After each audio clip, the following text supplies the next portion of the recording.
Wessex Blades, thanks for joining me. One of my most involved builds is a Golok because of the temper cycle that I do off the back.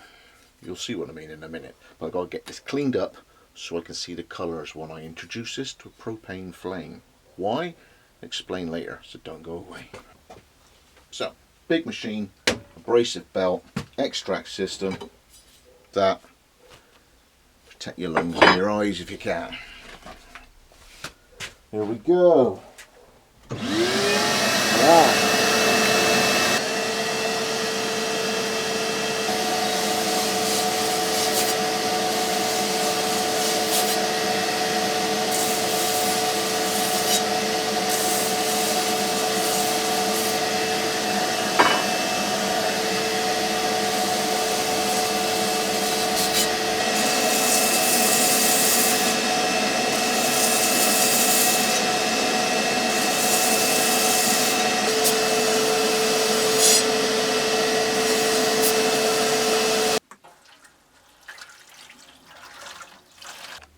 Alright, so a quick intro as to what's happening here. It's going to be lead in the water so that the blade belly, this section here, a little bit of the handle, is going to be just into the water. Everything from about there up is going to be out of the water. This hangs off the end. I've got a little slot cut in it that holds onto this little tag here. It's cut deliberately larger there, and this part is also to allow the water to sit on the blade so that as I'm dressing the flame across the top of the blank that's preheated, okay, it's CS75 high carbon spring steel. Now it's hardened, it's not quite as springy as what it used to be, so I'm imparting the spring back by tempering that's about from there to the top of the handle, and you'll see the temper lines creep down through the steel. That's why I've cleaned it off. It did have heat scale on it. You've got to remove that anyway, but now it's off and it's shiny. I can see the colours when I'm dressing the flame over the top, but it's kept cool where I want to keep the heat treat that I've paid for, because the belly's in the water. This is holding this cooler because that's holding in the water, and it should just dip in with this oversized palm swell. I'll grind that back. It's generally a bit too big if there were scales on here, but I've made it slightly big so its guts just sit in the water.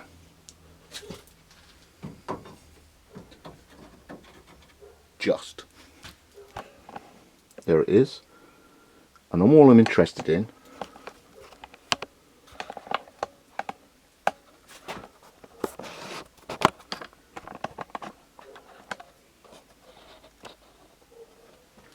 it's just in the water. That's sat in the water. I got something to hang on to if I wanted to pick it up, because this is slightly oversized and a little bit more weight. The rest is sat in the tray, and you'll see the flames being worked up like that, and as the water fizzes, this part of the blade never really gets too hot, so I keep the heat treat that I want, blade end and the centre of the blade. Clever stuff.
So I don't go all the way along, so I keep the main spine for like dragging and making fine shavings. That's hard and hard.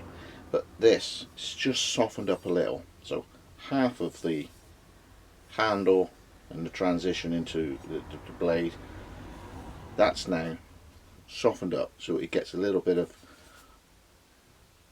just a little bit more spring into the handle when you're doing big chopping motions. And by the time you get the liners and the scales on, it's for longer sustained use of whack whack whack. It won't have that pallet wood hitting a stick kind of shock of your fingers. So it's just enough on each one, just edge a little bit more temper into the use of what you're doing with your heavy chopping outdoors tasks. So now I'm going to clean that off on the abrasive belt again. The thing to remember is when you do what's like a surface grind, you need a brand new belt. You can't be using one that's been done especially horizontal, because there'll be trenches and grooves in it. So you always got to hold, when you're doing batches of blades and what you've purchased as a belt batch, always keep one back, because you're sure as hell you haven't bought the next one. At least you haven't bought like the next batch, but you always want to keep one brand new belt, just in case you've got to do something like this, and then you can get your order in later on. Anyway, right, surface.